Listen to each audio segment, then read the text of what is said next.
I never really watched the show Pawn Stars, but it came on my radar because I saw them selling some skateboards and it was fun to see the values of the skateboards. But my chat was telling me that the people are in jail. And they say here, the title of this video is, At 59, Rick Harrison confirms his son life sentence is true. Rick Harrison confirms his son life sentence is true. This is only 3 months ago, so I guess let's find out what the deal is. Shall we do something for God and country and go back? Is it this guy confirming his son, the other guy on the show? Work. That's a good one right there. I'm gonna kick your butt, Tom. Can you threaten to this kick guy? me in a funnier way? Who's in jail?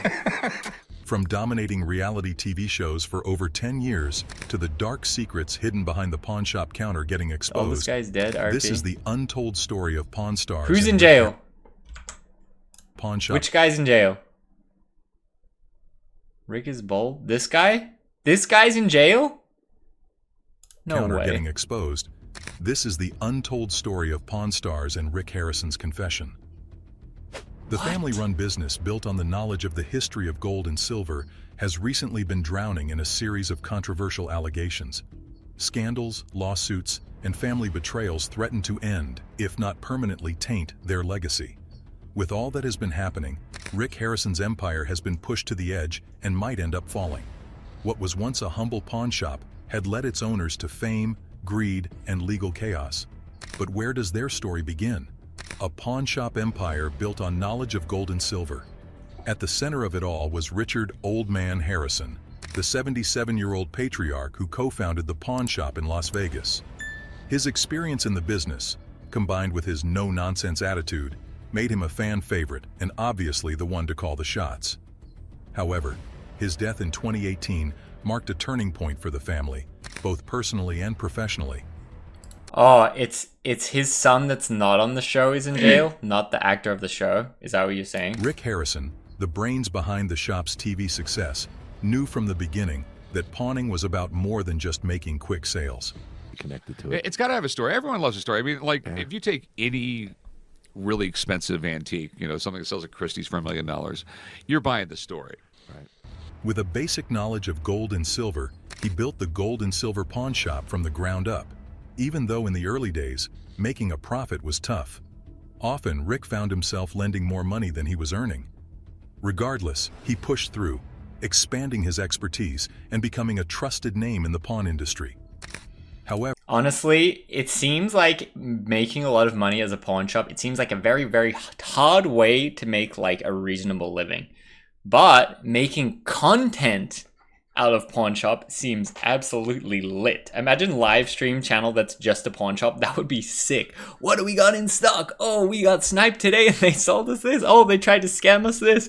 That would be amazing content. 24/7 live, or like every day the pawn shop's open, the live stream's on. That would be absolutely lit. Like, I feel like content pawn shop is a good move. The real game changer came in 2009 when Pawn Stars debuted on the History Channel. The show followed Rick, his father, his son Cory "Big Hoss" Harrison, and Cory's friend Austin "Chumley" Russell as they interacted with the unusual and sometimes priceless items brought into the shop.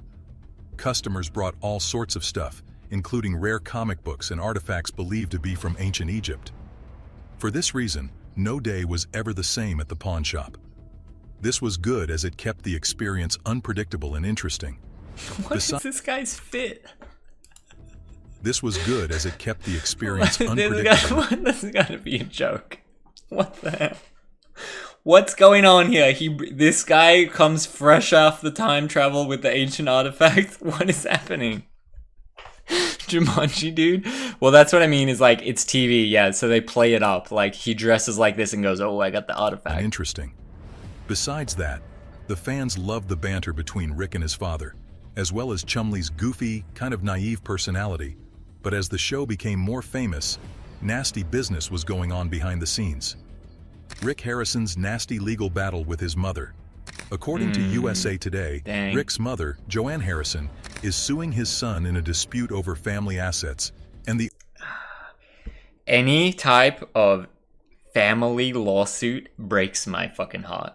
Like, that's so terrible. Especially if it's not even wife and husband. When it's like internal family, mother, son. Oh, don't sue each other. Please, no. I feel like the most common dispute is always like inheritance. Inheritance will tear a family apart with ease. But that's, I guess, the success of the business also will do it. That's so sad. I'm suing my grandma. Damn. Couldn't you just figure it out? Don't sue each other. She birthed you and you sue each other? The ownership of the gold and silver pawn shop. I had no idea because, like I said, I had epilepsy, and back then there's no internet, there's no research on it or anything like that. So you thought you had limitations? Oh no, I thought it had a really limited lifespan. Right. But that's just the tip. Joanne's attorneys filed the civil lawsuit in Nevada State Court. The lawsuit names Rick Harrison, the gold and silver pawn shop, business entities, Harrison Properties, Joe Rick Properties, and others as defendants.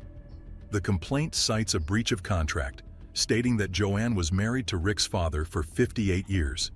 However, when she was hospitalized in the early 2000s, just after she'd awoken from a coma, Rick had her sign her 51% interest in the pawn shop over to him.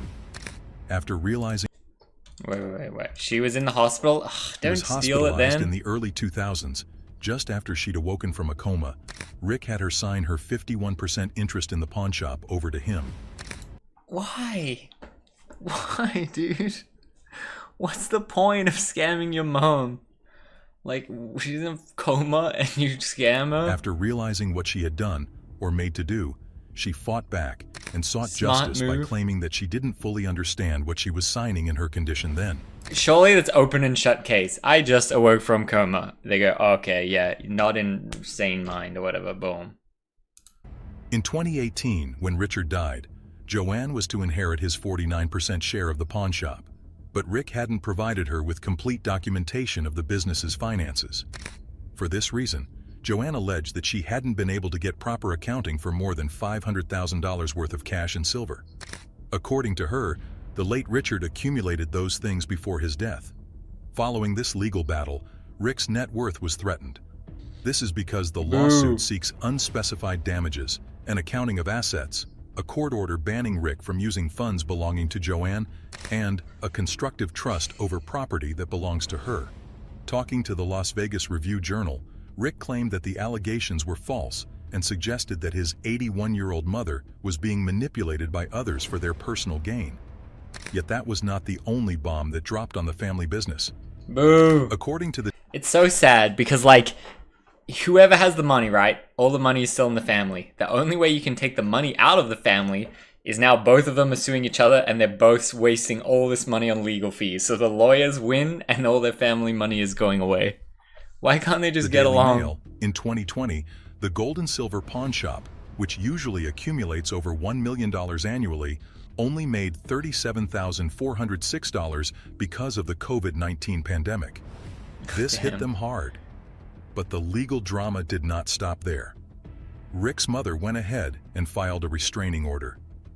According to the Daily Mail, Joanne's temporary restraining order against Pawn Stars Rick was to prevent him from selling off the family's assets. In her defense, Joanne claimed that Rick had stopped sending her money from Richard's share of the business.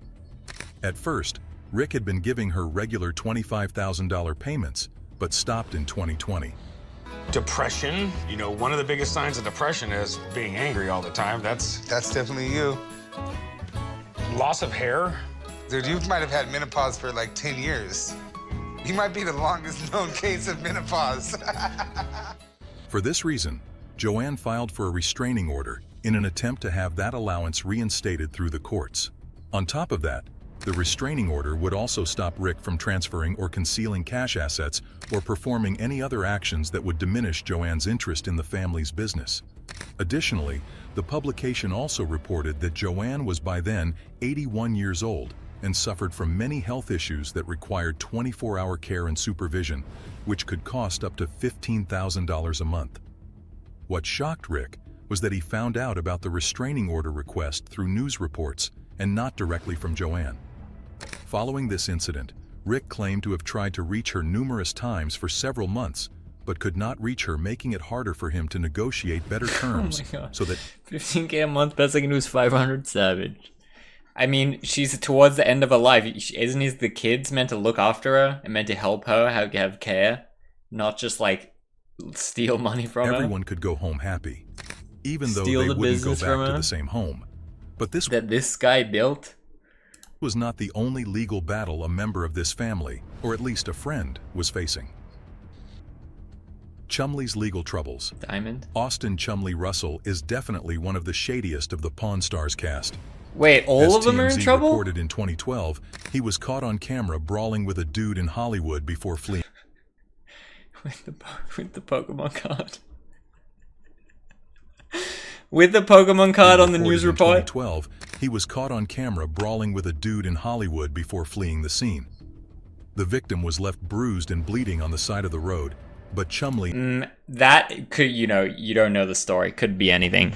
Hollywood, rough place. insisted he acted in self-defense after the guy threatened to pull a gun on him and his pals. You never know. According to Chumley, instinct just took over, and the man seemed to not even know that Chumley was on TV.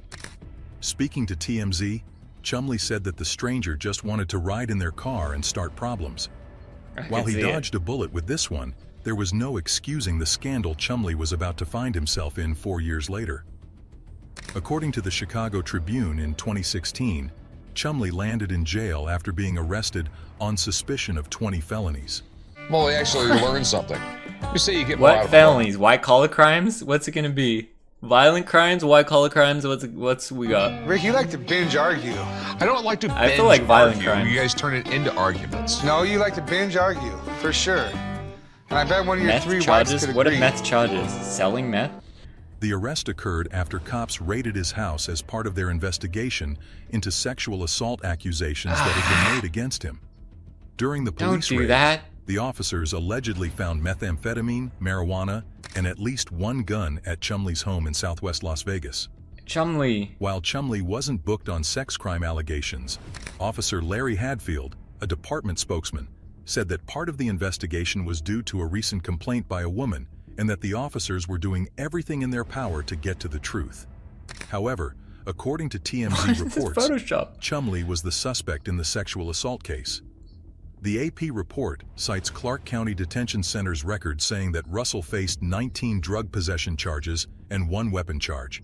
After some time, the sexual assault charges were ultimately cleared, but the damage had already been done, and he was not getting Wait, he didn't get sexual assault charge? He just got drug charges? How do you have 19 drug charges? Didn't they say there's weed and meth? Isn't that 2 charges? How is it 19? I never really understood. But what, the SA charge let them search his house and they found other shit? Is that what happened? Why did these videos say end a gun like it's a shocking thing for American to have a gun? Yeah, I mean, that was very unclear if it was saying he had an unregistered firearm or if he just was a legal firearm owner. 19 counts. How do you get counts? Like, what's a count? Is it depend how much drugs he has or what? off. I always thought drugs was 2 things. It's either possession or like intent to distribute or whatever. Charge him for each nug? What? Surely not. I bet they had a case built on him. Well, you can't have a gun if you're on drugs. All guns are illegal if you have drugs. Oh, okay. I actually didn't know that. So if I have drugs at my house, that's 1 charge. If I'm a legal gun owner and then I have drugs at my house, that's double. It's like double word score. You get charged each amount. I didn't know that. I think you either have it or you don't, and it's either the dealer amount or not. The hook that were ultimately cleared, but the damage had already Felons aren't allowed guns. Well, he wasn't a felon yet. He was in possession of drugs, allegedly. been done, and he was not getting off the hook that easily. Chumley faced a new legal nightmare thanks to what was uncovered during the raid. According to TMZ, the cops had seized a huge laundry list of narcotics, including weed, meth, and Xanax. On top of that, they also Xanax? discovered traces of cocaine and 12 guns, 8 of which were unregistered. Uh-oh! Seeing that he was compromised, Chumley ultimately copped a plea to escape a prison sentence. He pled guilty to a felony weapons charge, the unlawful possession of a firearm, and to a gross misdemeanor of attempted drug possession. He was in hot soup. Attempted drug possession? Attempt? This shot? And to a gross misdemeanor of attempted drug possession. He was in hot soup. The legal system's so weird. I never, like, I don't know enough about Australian legal system, but I always thought it was weird that you take a plea deal. So, like, what that means, my understanding of what that means is if they went to trial, his charges would be worse, but it would take a long time. But because they don't want it to take a long time, they say, hey, we'll give you less, but you have to take it. Is that how it works? Is that what a plea deal means? I always thought it's weird that they're, like, bargaining with you. I always just thought if you're a criminal, charge them for the exact crime. What the hell? What's all this messing around? That's what I did. Uh-oh. But he was not the only one. Cory Harrison's wild night, and he was in hot soup. But he was not the only one. Cory Harrison's wild night and personal troubles. Rick's son, Cory Big Hoss Harrison, also had his share of misadventures. Usually, plea deal involves guilty plea for a lesser penalty. Yeah, but would it be I go to trial and I'm either guilty or not guilty, and I don't confess to one, but then the deal, they say, hey, if you confess to the lower thing, we'll give you the lower crime. Plea deal offer to plead guilty for times lesser crime to avoid trial. Run it at the trial and lose it all. Don't get caught. I mean, don't commit crimes is the moral. How about don't commit any crimes? I mean, I feel like the worst thing that could ever happen to you is that, like, someone sets you up in this big elaborate thing and then, like, it looks like you're guilty, and if you were to go to trial, you would lose every time. And then they say, hey, you can either lose at trial even though you're innocent, like, let's just pretend, even though you're innocent, you can lose at trial, or you can take the plea deal and only do 5 years. Ugh, I would probably take the plea deal, and then you're like, damn, I just pled guilty to something that I'm innocent for. You can get a plea deal for traffic violations. Loss of hair? Dude, you might have had menopause for like 10 years. It's sad to think that there's literally innocent people in jail. You might be the longest known case of menopause. Like, that's really, like, kind of heartbreaking. Known for his ambition to take over the shop one day, Cory faced a rough patch when reports surfaced of his wild behavior during a stop on a motorcycle tour. In Jefferson City, you would actually take the plea? No way, bro. Just trust the system? No. If someone set you up well, you're going down. If someone knows what they're doing and they set you up, you're not going to win the trial. Hell no. You're going to jail. So I think you got to take the, like, least negative thing. Especially if it was like, lose the trial, get 20 years. Take the plea, get 5. You got to take the 5. We can do a 5. Involved in an embarrassing incident at a bar called Spectators. After what witnesses described as a week of heavy drinking, Cory shocked patrons by urinating in public and throwing a bar stool, resulting in him being kicked out of the bar. This incident drew negative attention, though Cory later expressed regret for his actions, issuing a public apology. While he tried his best to clear his reputation using his charm, more trouble kept on following him. Cory came back making headlines again in 2021 for all the wrong reasons. According to TMZ, Big Hoss rented an RV for a short vacation in the California desert in 2020. However, according to the vehicle's owner, William Villafana, Harrison apparently failed to return the RV on the agreed date and in one piece. Villafana claimed that Harrison's assistant called a day later to say, I don't know, these dudes are bad so I can talk shit on them, right? What lame tattoos. You really want to have, like, gambling chips on your arm? Oh, I guess this is a memorial for someone. Dice? I don't know. They were involved in an accident. Villafana claimed that Harrison's assistant called a day later to say they were involved in an accident and were going to have the RV towed back. But it took another 2 days before the totally wrecked vehicle finally arrived. In addition to the bodywork damage expected from a crash, Villafana alleged the RV's awning had been ripped off, and that its interior was littered with empty bottles and eggs, among other things. It sounds like it was one hell of a crash. According to TMZ, Villafana estimated that the damage would cost up to $30,000 to repair. Additionally, Villafana alleged that he had to cancel 10 reservations because of the vehicle's state. He also claimed that Harrison refused to pay for the damages, forcing him to file a police report. Seeing the media attention this was drawing, Cory's representative tried to brush it off by saying that Cory had rented the RV, the pop-outs wouldn't go back in, and it was not drivable. That is the only statement he made for TMZ. He insisted that Cory had the RV towed back to Las Vegas and had insurance handle it. With his resources, Cory managed to legally escape the consequences of the accusations, but his public image was stained, and his legal problems were the least of his worries. In his personal life, Cory had to battle his weight, which had reached dangerous levels, leading him to undergo gastric bypass surgery in 2010. Damn. The surgery helped him lose over 100 pounds. Mike says, you think the drugs helped him lose weight? I mean, probably, honestly. No, but the meth was the other guy. I think if you smoke meth, you lose weight pretty quick. But the personal strain continued as Cory dealt with the pressures of fame, managing the pawn shop, and maintaining a healthy lifestyle. His friendship with Chumley remained intact, and Chumley, inspired by Cory, also began a weight loss journey. At least he had his good times. But trouble was far from over. The scandal that shook the show's credibility. While Rick, Chumley, and Cory were the stars of Pawn Stars, the show also relied heavily on experts to give credibility to the rare items that came through the doors. These specialists became fan favorites in their own right, since they offered detailed knowledge and history about everything that came to them, from old coins to rare autographs. However, some of these experts brought controversy with them, leading fans to question their reliability. One such expert, Johnny Jimenez Jr., known for his expertise in vintage toys, found himself in legal hot water in 2015 after a domestic violence I was going to say, what's going to be? Damn, incident. not domestic violence. According to TMZ, Johnny was caught on camera allegedly assaulting his girlfriend outside a Las Vegas restaurant, an event that tarnished his image.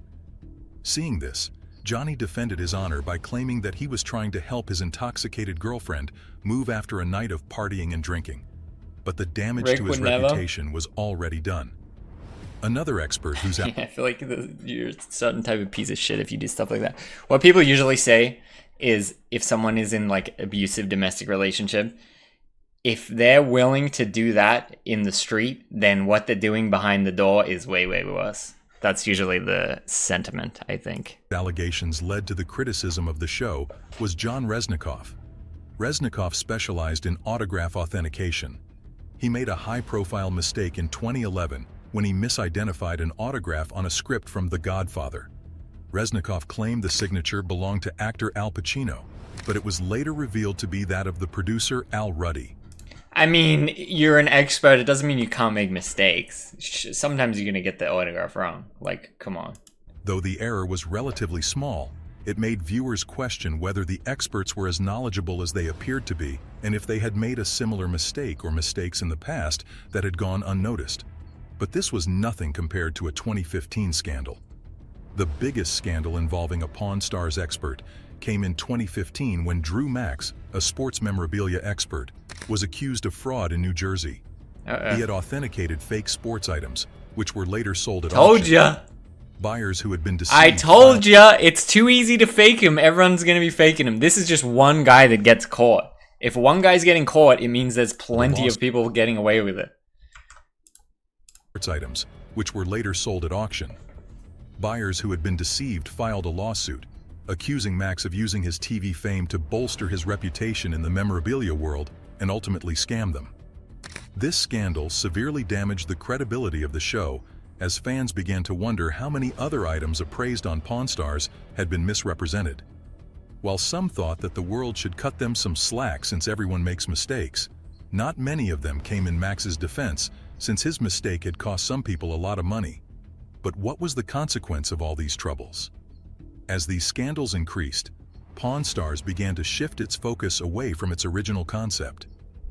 Initially, the show was a blend of history and entertainment, with Rick and his team educating viewers on the historical significance of the items brought into the shop.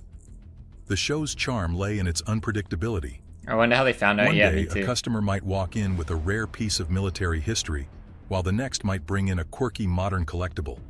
But as time went on, the show began to feel more scripted. Reports surfaced that sellers on the show were pre-selected and that items were appraised ahead of time, taking away the spontaneous nature that initially drew viewers in. I mean, there was always going Arguments to be between like the that. cast, once genuine and often amusing, began to feel manufactured, with the focus shifting toward family drama rather than the unique items brought into the Reality show shop. scripted? Never, And yeah. the fans noticed everything. This shift toward stage drama made the show feel less authentic, If title Fans is who had expert and originally you have tuned no into- educational certificates and recertification, what does the word have? Well, that's why I said who's going to come in and appraise the skateboards? Who's an expert skater? Who's qualified? I think it depends on the niche, Mike, because like there's no one with a skateboard certification, but there are people that know the value. So I don't know. I guess it's like a gray area. To learn about history, found themselves watching a reality TV show that It's felt just more meant like to be like Keeping more Up with the clarity Kardashians on than a series about speculation. pawning. Even the characters themselves began to feel like caricatures. Rick, the stern dealmaker, Cory, the ambitious but often distracted son, and Chumley, the comic relief whose legal troubles made his on-screen persona seem increasingly out of touch with reality. As if the family drama, Chumley's legal issues, and the scandals surrounding the experts weren't enough, Pawn Stars also faced challenges in expanding its business ventures.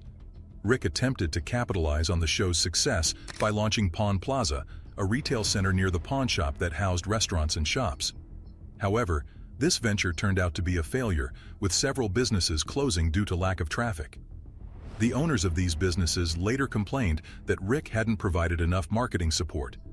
They had banked on the fame of Pawn Stars to bring in customers, but the crowds never materialized. Many shop owners blamed Rick for not doing enough to promote the area, leading to several failed businesses and a string of lawsuits. But how could they really turn their viewers into business customers?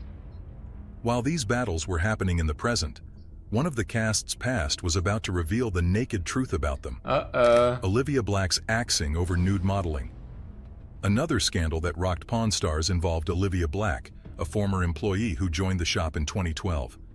Olivia quickly became a fan favorite due to her alternative style and edgy personality. However, after just a short time on the show, Olivia was fired without explanation.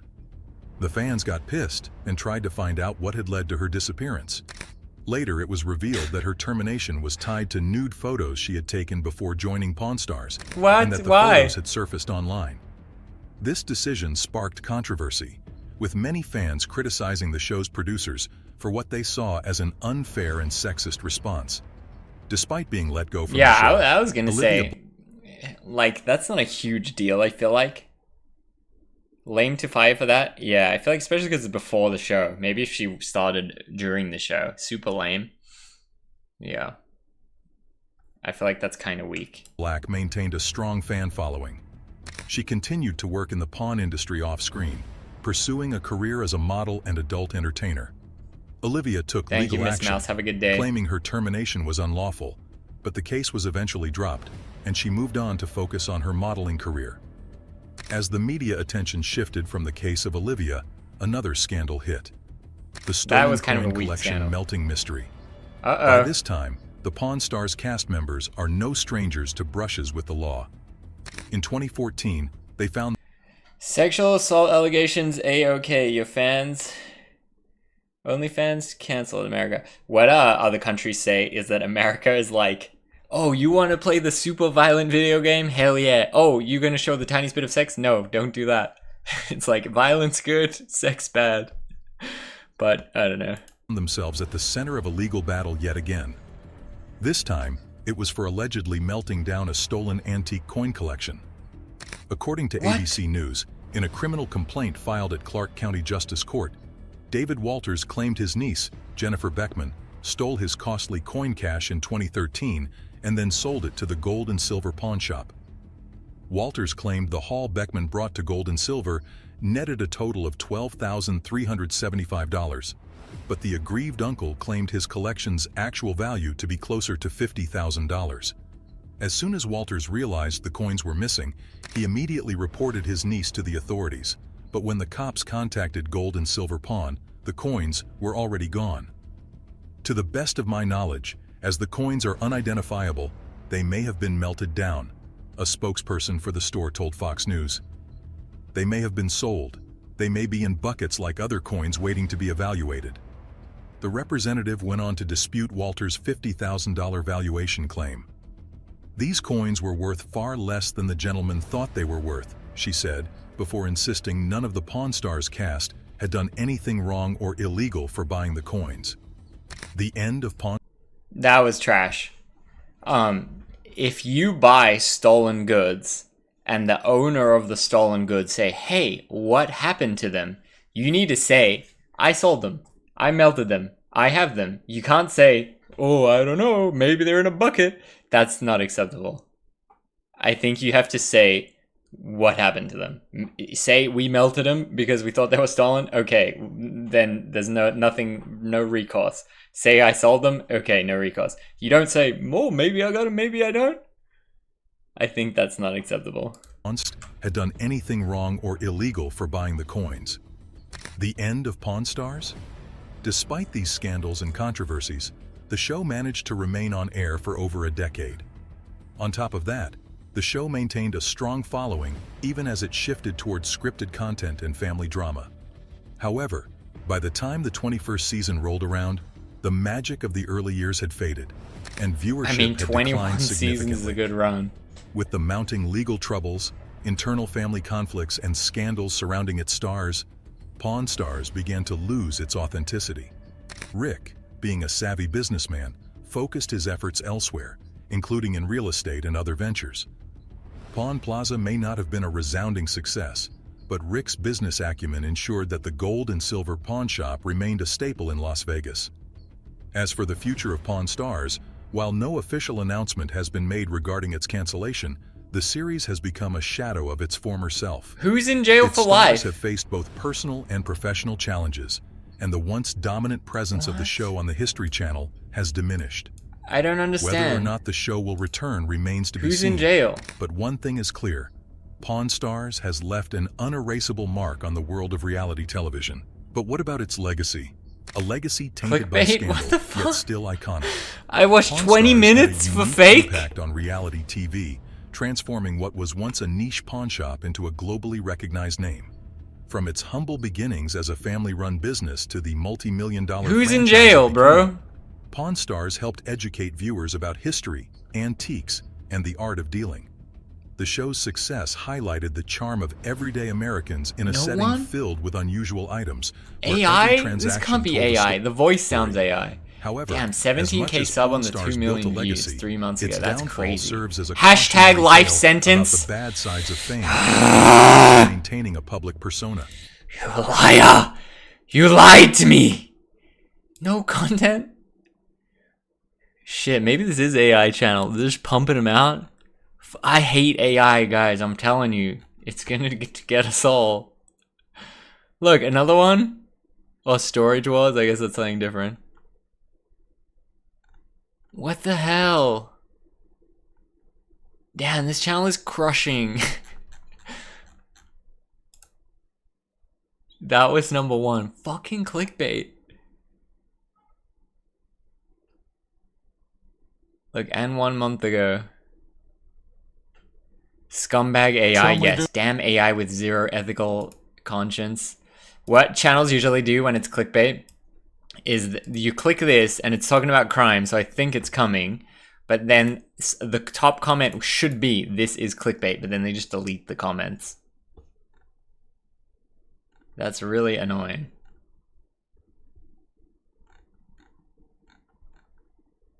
So just the vibe is they're all kind of scummy, but none of them are in jail for life.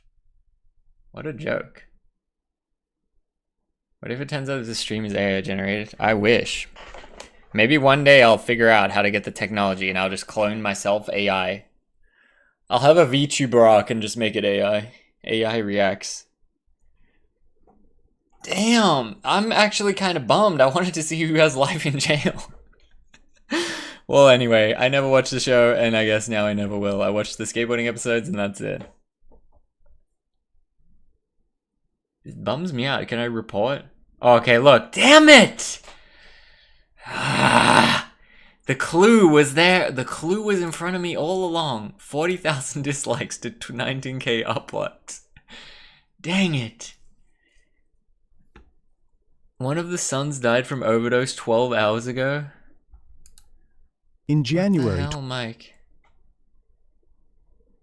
Wait, what? This is another AI channel. Look at the title. It's the exact same. Look, at 59, comma, confirmed son life. At 59, comma, Confirmed Sun Life is true. What? Same video 12 hours ago? Oh, same video but just different channel? And the presumed 1209. Wait, but that was the 20. This is a 12-minute version. heir to the pawn shop and restaurant complex adjacent to the gold Different voice? and silver pawn shop. The famous worldwide, it still relied heavily on foot traffic from tourists visiting Las Vegas. I fucking hate AI. Look, that thumbnail's not as good. Look at this fight. The fight in the thumbnail. Can I report?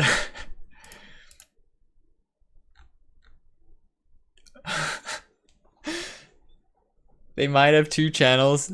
I mean, it seems like some sus is going on there. Damn it. They got me for 20 minutes. Brutal. Absolutely brutal.